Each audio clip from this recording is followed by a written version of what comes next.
Rotary aircraft have played a huge role in modern military operations, and few have been as recognisable in British service as the Westland Lynx.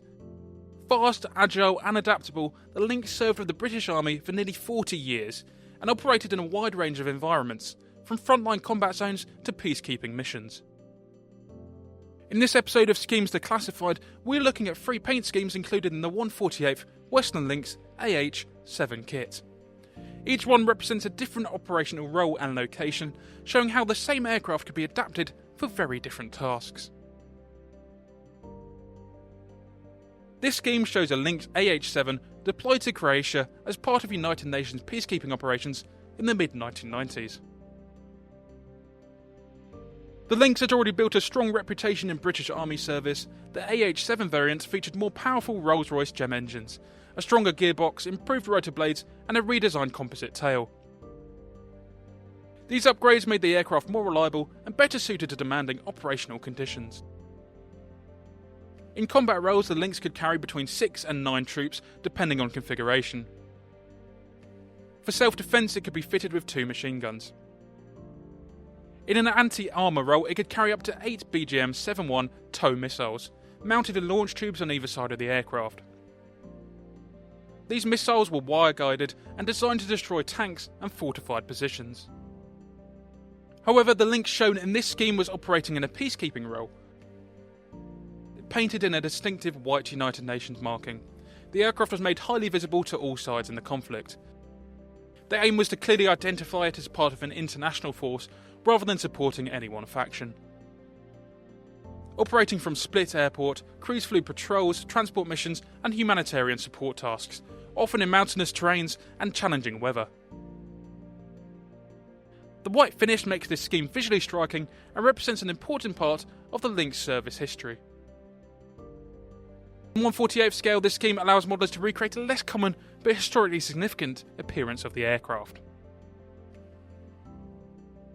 Scheme B is Westland Lynx AH7 ZE381 from number 655 Squadron Army Air Corps, Northern Ireland, September 1993. This scheme represents one of the most demanding roles undertaken by the Lynx during its service. During the Troubles in Northern Ireland, Lynx helicopters were heavily used to support British Army operations. Travelling by road carried serious risks, including ambush and roadside bomb attacks, so helicopters became essential for moving troops and supplies safely. The Lynx was particularly suited for this role because of its speed and manoeuvrability. It could operate from fortified bases and use tactical flying techniques to reduce the risk of being targeted. It was also used for aerial patrols, reconnaissance missions, medical evacuations, and escort duties for larger helicopters carrying heavier loads. ZE381 was built in 1986 and served during this period. The aircraft wears standard Army Air Corps markings typical of Lynx operations in Northern Ireland. Over the years, some aircraft came under small arms fire, highlighting the risks faced by crews. This scheme reflects the practical, operational side of the Lynx's career. It's a strong representation of the aircraft in everyday service, carrying out demanding missions over a long period. Scheme C is a Westland Lynx AH7 ZE378, NATO Stabilization Force, Army Air Corps, Split, Croatia, July 1997. The third scheme returns to the Balkans, this time representing operations under the NATO Stabilization Force. After conflict in Bosnia and Herzegovina in the early 1990s, NATO deployed forces to help stabilize the region and support reconstruction. Helicopters were essential for moving personnel, delivering supplies and maintaining a visible presence. Lynx helicopters operated from land bases and could also work from ships offshore. Their roles included humanitarian flights, casualty evacuations, patrols and logistical support. While operating in a peacekeeping environment, they still retain the ability to carry weapons if required. ZE378 was built in 1986 and later upgraded to AH9A standard. It became one of the last Lynx helicopters in Army Air Corps service and took part in a commemorative flypast in 2015, marking the retirement of the type. This scheme highlights the Lynx in its later years, performing a stabilisation role while still demonstrating the flexibility that defined its career.